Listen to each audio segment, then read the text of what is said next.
Good morning, Philippines. Mga kabarangay, mga kababayan, mga kapatid. Ngayon po ay araw ng Miyerkules, May 22, 2024. Mainit pa rin po sa social media ang ating paksa. Ito po ay ang pagpapatuloy sa Senate hearing tungkol po sa Paul Bronick, President at ng kanyang gobyerno. Sa ikaapat na pagdinig ng nabanggit na usapin sa Senado, mga kabarangay, mga kababayan, mga kapatid, ay talaga po namang para pong circus ang nangyari. At dito po, masasabi natin na yung bato ay natunaw at naging buhangin sa katauhan ni Ronald Bato de la Rosa. Bakit po nasabi natin yan, mga kabarangay, mga kapatid? Sapagkat sa nabanggit na hearing po, bumigay po ang chairman na si Ronald Bato de la Rosa sa disenyo ni Jinggoy Estrada at siyempre ng mga taong nasa likod niya. Halimbawa po si First Lady Lisa Araneta Marcos at yung iba pa. Sapagkat sa nabanggit po na hearing, mga barangay, mga kapatid, kinontempo at ipinakulong sa Senado ang ex-PDEA agent sa katauhan ni Morales, ni Jonathan Morales. At ngayon po, ang alam po natin, maraming pagkilos na ginagawa ang sambayanang Pilipino upang ipakita ang kanilang suporta kay Morales at ipakita din naman ang kanilang pagkondena sa ginawa ni Jinggoy Estrada at ni Bato de la Rosa at ng kanilang mga kasamahan. Si Jinggoy Estrada po, patuloy yung kanyang pagkutya at pagtatanong tungkol sa PDS ni Morales. Ang sinasabi niya, bakit ulit-ulit sinasabi niya, bakit naglagay ka dito ng no, na ikaw ay hindi naakusahan, gayong ikaw naman? O bakit ikaw ay sinabi mong no, na ikaw ay hindi natanggal sa serbisyo, gayong ikaw naman ay na-dismiss sa PNP? Ang sagot po ni Morales, kung atin pong babalikan, Your Honor, yan po ay Xerox. Hindi ko po matandaan na sumagot ako ng ganyan. Ipakita nyo po sa akin ang original. Nang sa gayon po ay makita ko kung talagang ako ang sumagot dyan. Alam po naman natin, mga kabarangay, mga kababayan, mga kapatid, na madali pong pikiin ang Xerox. At karapatan po ng tao bago niya sagutin kung siya nga ang nag-build up noon, dapat makita niya ang original na PDS na sinasabing kanyang na-build upan. At kayang-kaya pong i-produce yan ng PDEA sapagkat yan ay dapat nasa kanilang file. At kung nakapag-produce sila ng mga Xerox, bakit hindi nila ma-produce ang original? Sa korte po, bago tanggapin ang secondary evidence, mayroon pong tinatawag na predicate na mga katanungan na magpapatunay kung bakit hindi na i-produce ang original na dokumento, kung kaya dapat tanggapin ang Xerox bilang secondary evidence. Wala po tayo nakitang ganong proseso na ginawa nila sa Senado. And yet, napakabilis dahil hindi masagot ni Morales ang sinasabi ni Jinggoy sapagkat hindi naman talaga pwedeng sagutin dahil Xerox lamang. Nag-move agad siya na i-contempt si Morales at si Bato de la Rosa bilang chairman. Tinanong niya kung mayroong nag-object sa kanyang makasamahan. And there being none, sabi niya, so contempt, the motion is approved. Morales is cited for contempt. Ngayon mga kabarangay, mga kababayan, mga kapatid, alam po natin, lalo na yung may mga alam sa legalidad, na mali ang ginawa ni Bato at ni Jinggoy lalo na. Ngunit nanaig pa rin yung kanilang conspiracy na talagang makontempt si Morales, makulong nila, at kung gusto nilang gorgorin, sabi nga ni Maharlika, napakadali po sapagkat the person is under their control. Nakakulong ng tao, so there can be a lot of ways na mapalabas na nagpakamatay yan o namatay for whatever reason. Actually, yan yung sinabi ni Picoy na pwede mangyari at kasama sa plano. At mukha pong talagang tuloy-tuloy ito. At pinapaniwalaan po natin, mga barangay, mga kababayan, mga kapatid, na itong regodon na nangyari sa Senado kasabay po ng ika-4 na hearing na nabanggit na issue. Napalitan po ang president ng Senado sa katauhan ni Zubiri. Pumalit po si Escudero. At sa una pa lang, itong si Escudero ay nagpakita na rin po ng kanyang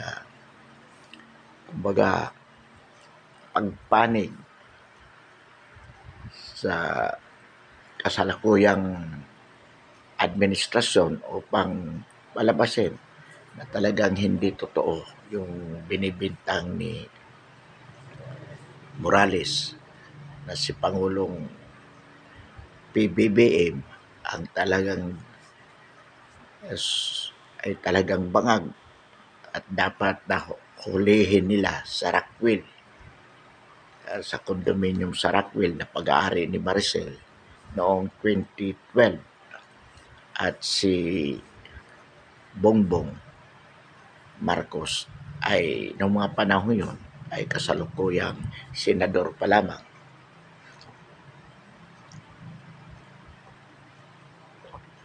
Ano po ang nakita natin ng mga implikasyon sa mga nabanggit na hearing tungkol sa issue?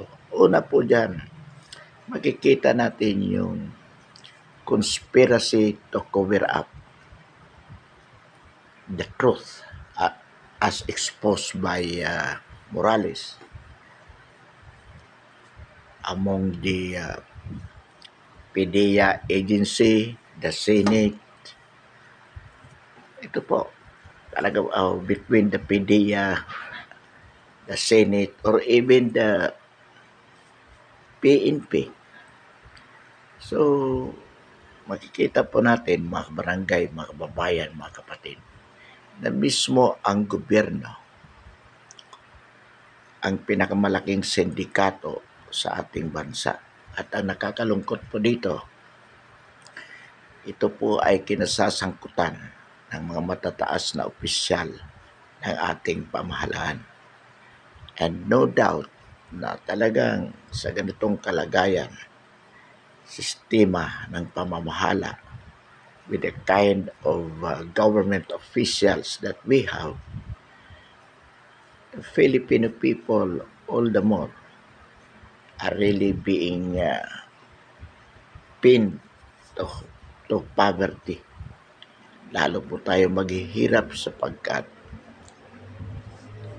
ang nasa pamahalaan ay talagang nagsisindikato. Sila-sila, ito po yung mga oligarchs, members of the society, na matindi po ang kanilang conspiracy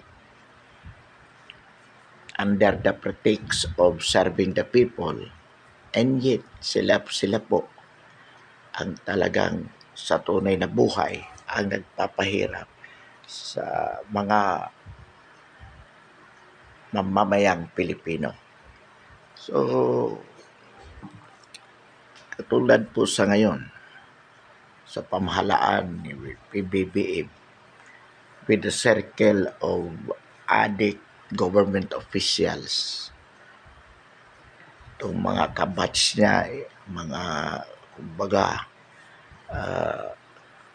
henerasyon niya, mga kasalukuyang senador, kasalukuyan na sa iba't ibang ahensya ng pamahalaan. At hindi lang basta pangkaraniwang mga empleyado yan. They are the top officers in the respective agencies. At sila mismo ang nagtatakipan. So wala nang sense of morality sa ating gobyerno. Kumbaga, talaga namang sabi nga nung napanood natin sa video ni Lisa Aranita Marcos nung magdaos ng birthday party yung general manager ng Sweeps ng Lotto o Sweepstakes, Philippine Charity Sweepstakes, sa katauhan ni Mel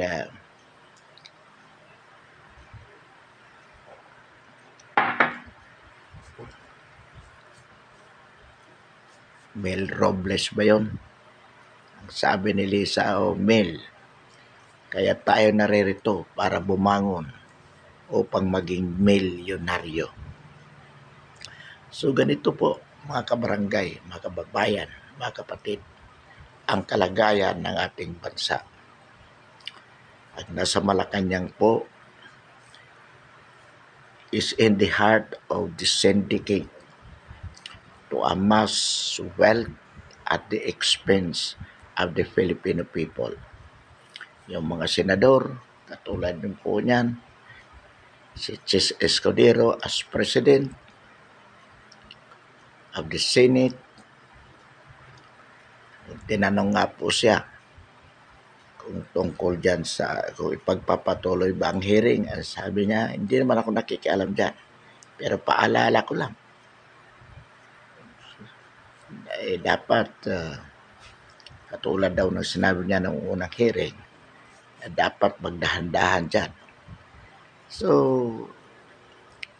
sa lower house, alam naman natin, it is headed by the first cousin in the person of Martin Romualdez. Sinasabi ni Sara na tambaloslos. So makikita po natin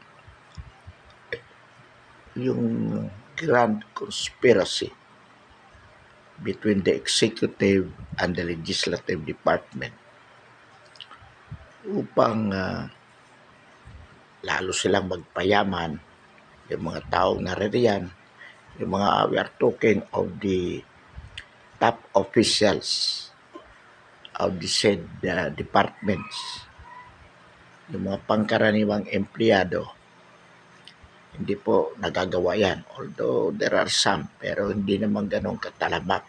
Barya-barya lang yan. Hindi katulad nitong mga opisyalis talaga na talagang sisip-sipin ang dugo ng sambayan ng Pilipino. At kailangan po ito mabago. And the only way to change it, ladies and gentlemen, is for the Filipino people themselves to oust the incumbent president. Yun lang po ang paraan, sapagkat kung hindi po mapapatalsik sila sa Malacanang, lalo pong lalawak at lalong lalakas ang kanilang sindikato. And imagine, we still have 4 years to go under him, sapagkat 2 years pa lamang, 2 years pa lamang ang kanyang panunungkulan by this coming June. So there will still be 4 years to go. At dito pa lamang po sa 2 taon na kanyang panunungkulan, makikita na po natin yung rampant, yung kumbaga highly scandalous corruption in the government. At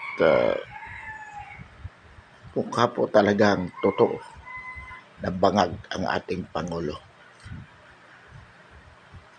It cannot be denied. Kaya nga po matindi ang cover up ng Senado, ng PDEA, upang si Morales ay mapatahimik. At hintayin po natin kung ano mangyayari sa buhay ni Morales. Most likely po, mababalitaan lang natin yan. Sabi nga ni Maharlika, magugorgor o nagorgor na. Palalabasin that he died for whatever cause, natural or whatever. Pero kahit ano pong dahilan ang sabihin nila, kapag may nangyari po kay JM, kay Jonathan Morales, that will be, lalo na po under the custody of the Senate.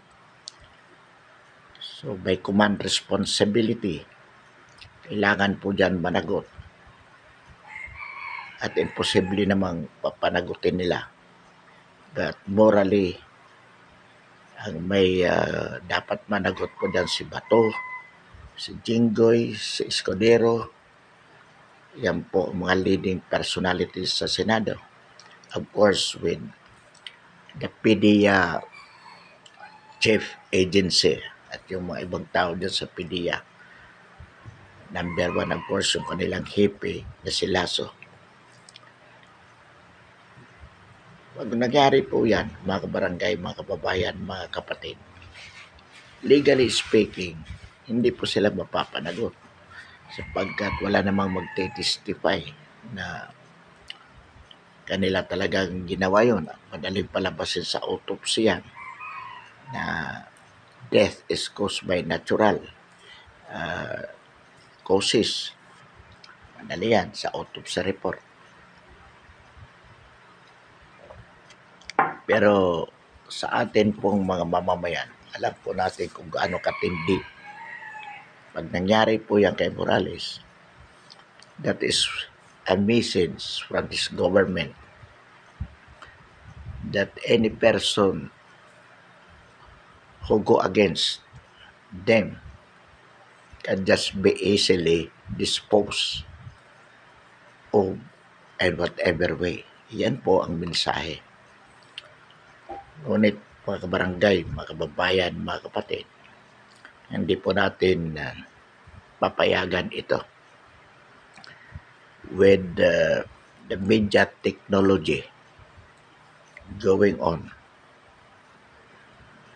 madali pong ma-disseminate ang information tungkol sa katiwalian ng ating pamahalaan.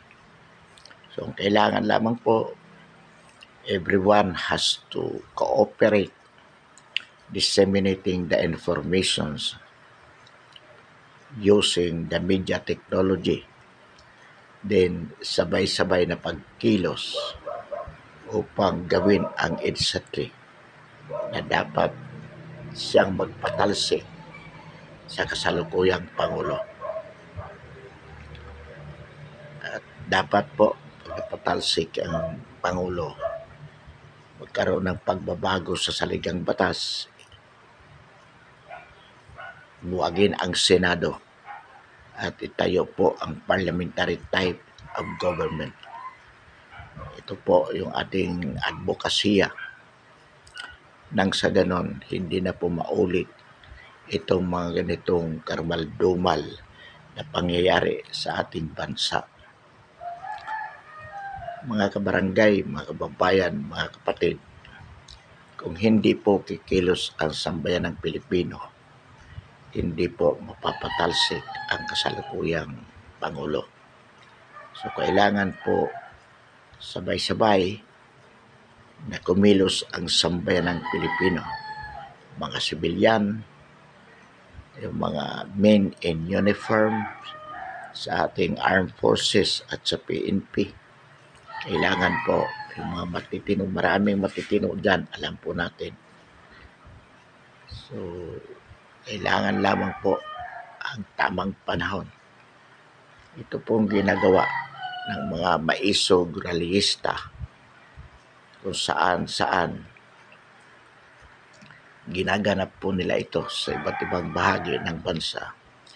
This is raising awareness about the malpractices of the incumbent administration. Maganda po ito sapagkat ginagawa po nilang maging aware ang sambayan ng Pilipino sa lahat ng sulok ng ating bansa. Secondly, ito po ay paraan upang mabuhay ang panibagong EDSA na siya magpapatalsik sa ating kasalukuyang bangag na Pangulo sa tamang panahon. At sinasabi nga po natin, kahit itong nakaraang vlogs natin, na ang tamang panahon upang gawin ito ay itong isabay po natin sa State of the Nation Address ng bangag na Pangulo ngayong July, 4th Monday of July 2024. So yan po ang tamang panahon. Bakit po sinasabi natin tamang panahon yan? Because by then, papalit po si Sara as Vice President. Kapag napatalsik ang kasalukuyang Pangulo, then she would still be qualified to run as President in 2028.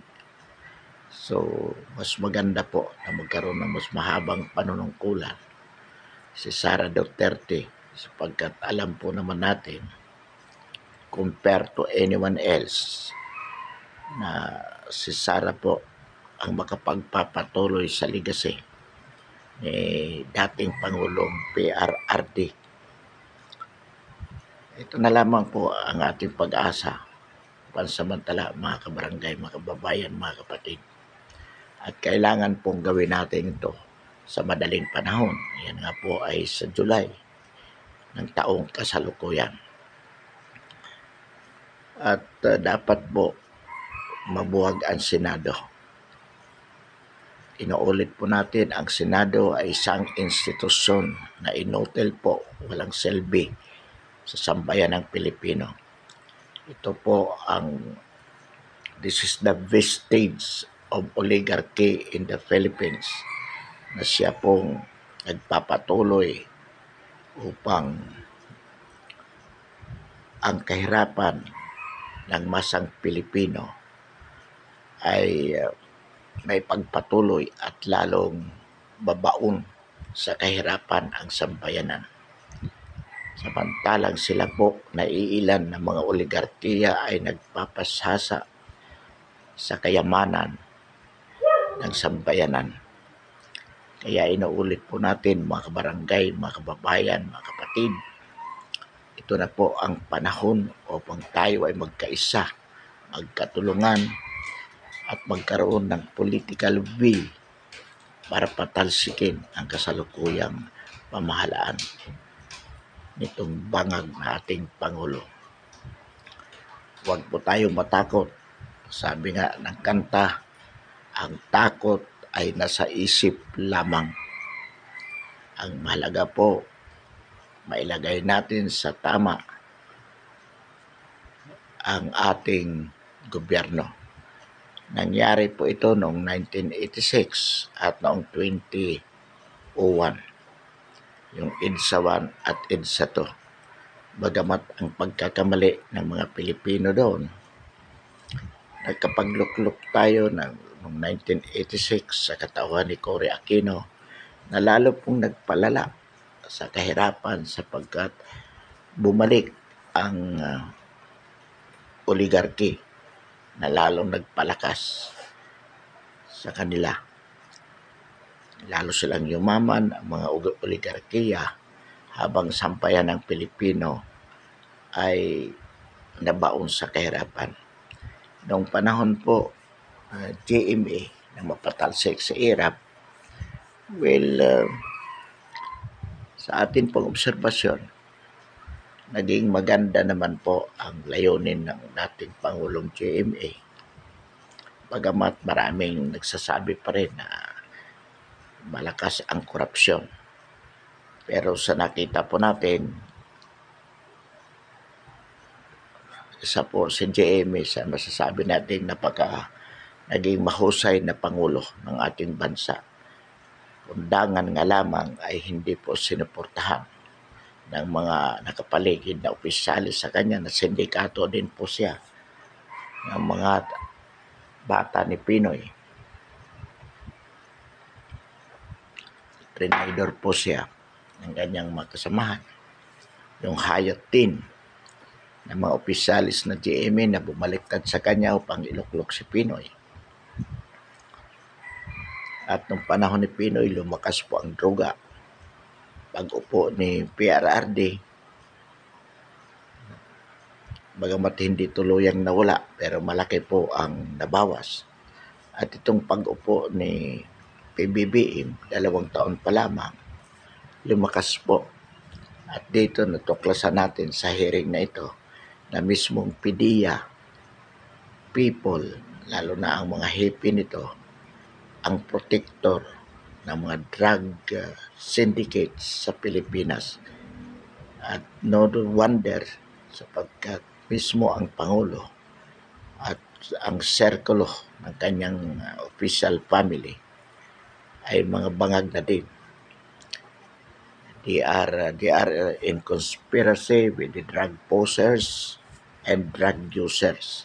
Kaya pilit na pinatatahimik po si Jonathan Morales na sa ngayon siya itong nagbubulgar ng makatiwalian tungkol po sa kalakaran ng droga sa ating bansa. At nakakagulat po mga kabarangay, mga kababayan, mga kapatid, na mismo itong mga PDEA chief ang nagtatakip sapagkat ang involved ng mga personalidad bilang users and posers are malalaking tao, are highly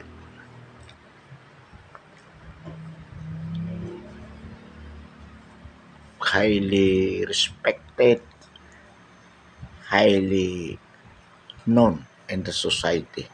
Imagine, senador ka, user ka, pangulo ka, bangag ka, at yung membro ng sindikato ng mga poser ay nasa cabinet level. Panahon ni Pinoy, yan sila De Lima, Secretary of Justice. May mga kasong ng mga droga. Naalala natin yung isang one of alleged high syndicate personality sa droga, yung Alcalas, dito sa Southern Tagalog. At even that time, may mga rumors na yung mga rumbrido sa Bicol, yung sa Bisaya, mga mayor, remember Espinosa, Marhinog. So, ito yung mga even sa Bilibid. Ang Bilibid ay naging drug manufacturing center center ng distribution ng droga. So, ganito ka talamak ang sindikato ng droga. At sa ngayon, mismo ang Pangulo ang pinagbibintangan at mukhang napakalakas naman ang ebidensya na adik at itong kanilang, sabi nga ni Maharlika, itong Kumar na to, ito yung one of the biggest supplier ng droga at mga kaibigan mismo ng senador, kaibigan ni Jinggoy, kaibigan ni Chis Escudero, kaibigan ni PBBM. So talagang no wonder na magtatakipan sila. Pinipilit na pagtakpan itong sindikato ng droga. Ngayon, ang mga mamamayan, mga kababayan, hindi po natin ito pwedeng payagan. So ang ating panawagan po, this is the time for us to unite, the time for us to call the people into action of ousting the president. Huwag po tayong manahimik dito. Bantayan po natin, subaybayan natin ang mga itong nangyayari kay JM, kay Jonathan Morales. Kung ito ba ay kanilang titigiin mismo sa loob ng custody ng Senado o may kaso din ito. Ang alam natin at pag bumaba ang warrant of arrest dyan, pwedeng ikulong sa ibang kulungan na mas madali para sa kanila na doon ay yariin si JM. Wag po natin pabayaan sa ganon. Maipakita natin ang ating pagkakaisa at galit sa mga ginagawa ng mga matataas na opisyalis ng ating bayan. Mga kabarangay, mga kababayan, mga kapatid, 1 year to go, eleksyon na naman. So, dapat tayo ay maging mulat tungkol dito. Huwag iboto ang mga senador. Nakitang-kita naman natin na kasama sa sindikato ng droga sa ating bansa. Pansamantala po, ating pong wakasan ang ating talakayan ngayong umaga muli. Maraming salamat at magandang umaga sa lahat.